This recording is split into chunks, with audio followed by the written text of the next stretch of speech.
Good morning, ladies and gentlemen, boys and girls. Welcome to Chilltown Hoops. I'm your host, Jermaine. The youngsters call me OG. My friends call me J-Dub. Let's get to it. You know, everybody has a job to do. Coaches have a job to do. Players have a job to do. And officials have a job to do. And these guys work extremely hard at their jobs. That's why they make it look as simple as it is. That's why they make it look the way it does. Because these guys work many hours at perfecting their craft, at mastering this. So when you have incidences like you had on Saturday night, it questions the integrity of the profession. And it questions who should be doing it and who should not be doing it. Don't get me wrong, referees make mistakes. Coaches make mistakes. Players make mistakes. But when you're in a profession where your margin of error is this, there's routine stuff that cannot be blown. It just can't be. So in order to understand the mistakes, we have to actually understand the game. So in order to understand a coaching error, you got to understand what a coach does in terms of X's and O's, making adjustments, switching from one player to the next, putting this player on the free throw line because he's not that good of a free throw shooter, making this guy the primary ball handler because I know that this guy that's covering him can't cover him, and that will make him a better distributor also. Players knowing what space that I need to be in order to be the most effective. And then there are officials knowing what position to be in, when to make calls, where to make calls. So you got three officials on the floor. The guy that's closest to the half court, the guy that's close to the half court, that's called the trail. He's right next to the hash mark. That's called the trail official. Now the trail official is responsible for anything above the free throw line to the free throw line. And he's responsible for strong side rebounding and anything going on in that area. Then you have the C. He's on the other side of the floor. That's short for the center. He's responsible for anything from the free throw line to the middle of the middle of the paint and all the way to the basket and back around to him. And then you have the lead official. That's the guy on the baseline. Now the guy on the baseline, he's responsible for anything in front of him up into the free throw line and to the middle of the basket. So the court is broken down into thirds, and each of us have a specific area that we have to referee. And what we call it is your primary area. Stay out of his primary area, you stay out of her primary area, they'll stay out of your area. Referee your area. So when James gets the basketball on the wing and he's coming down the gut, my job, if I'm the lead official, right? I'm the lead official, I'm standing on the baseline. My job, we call it refereeing the defense.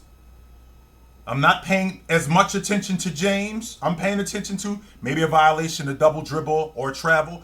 But for the most part, at that juncture of the game, I'm refereeing the defense. I'm always refereeing the defense, but I'm laser focused on the defense because it's a one possession game and he's coming right down the gut to the basket.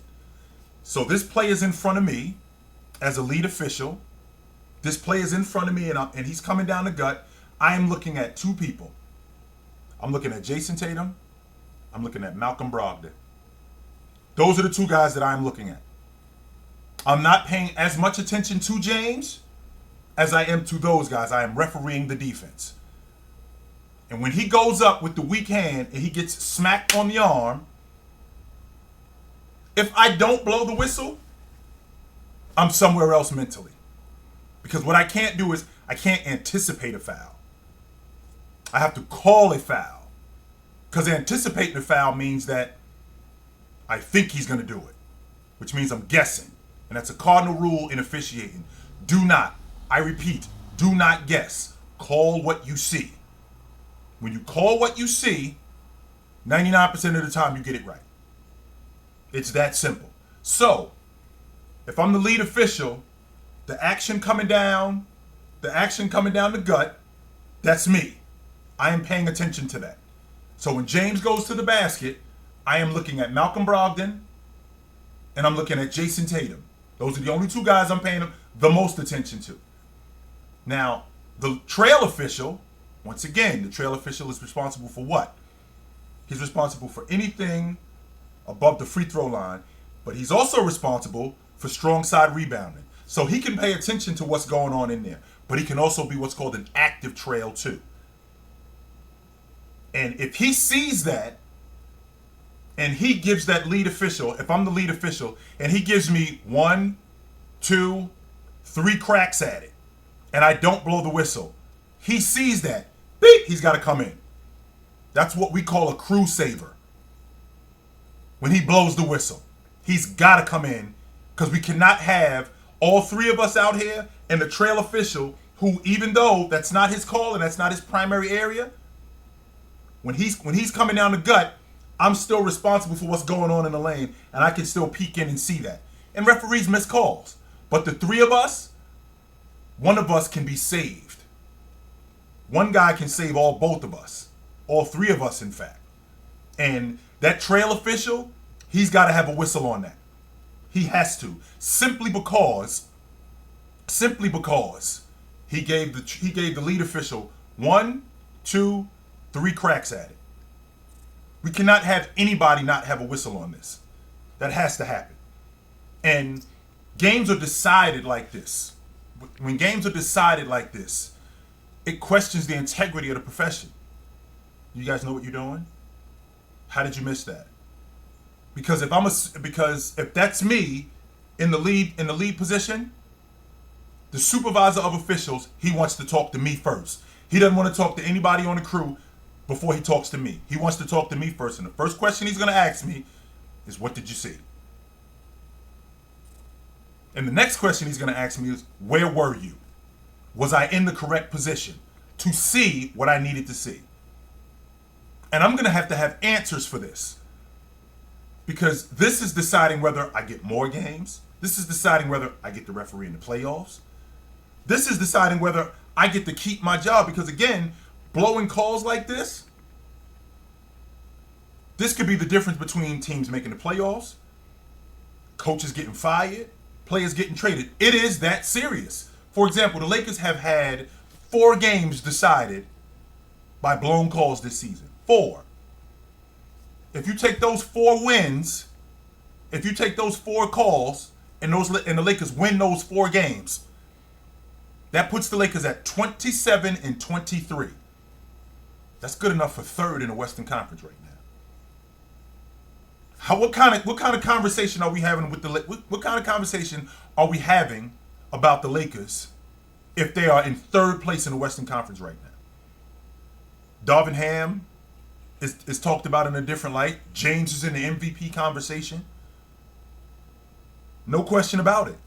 Now we can talk about how we can also talk about how Anthony Davis was completely ineffective in the 4th quarter.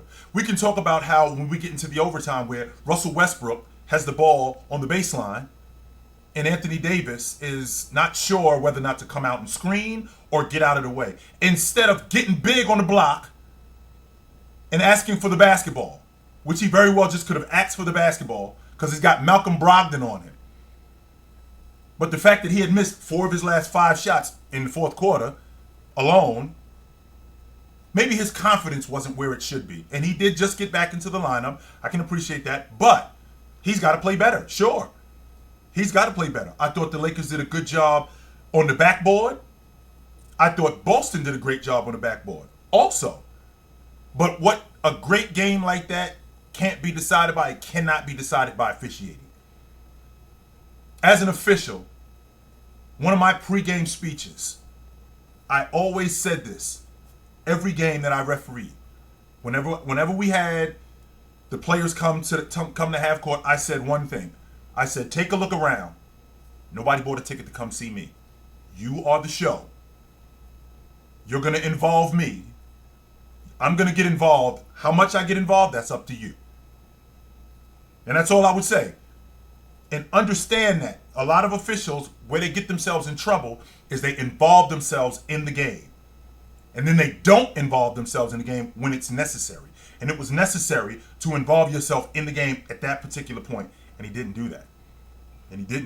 This Laker team, from a talent standpoint and for what they've done up until this point, I think they're the worst team in the league. I think they're the worst team for what you guys have in terms of talent and for what you guys have been producing. I think that they're the worst team in the league. I can appreciate the logic. Well, Anthony Davis has been hurt. Well, that's the same song that I've been hearing. And it's getting old. It's getting really old. And I'm not sure if this Laker team is making the playoffs. I'm not sure if this team is making the playoffs at all. A team that is going to make the playoffs, however, is the Milwaukee Bucks. And Giannis looks like he's just being Giannis. He got it going early last night. Not only did he get it going early, he kept pouring it on. Giannis has a respectable mid-range game despite what you may hear when people talk about numbers. And I'm a numbers guy as well. But I also watch the game. And Giannis has a respectable mid-range game to the point where you have to at least honor it. And when he goes to it quickly, when he basically turns his brain off, I think that's when his mid-range game is the most effective. I think he gets himself in trouble when he starts talking to himself instead of just shooting the basketball. I remember watching The Matrix, and Neo and Morpheus are going at it.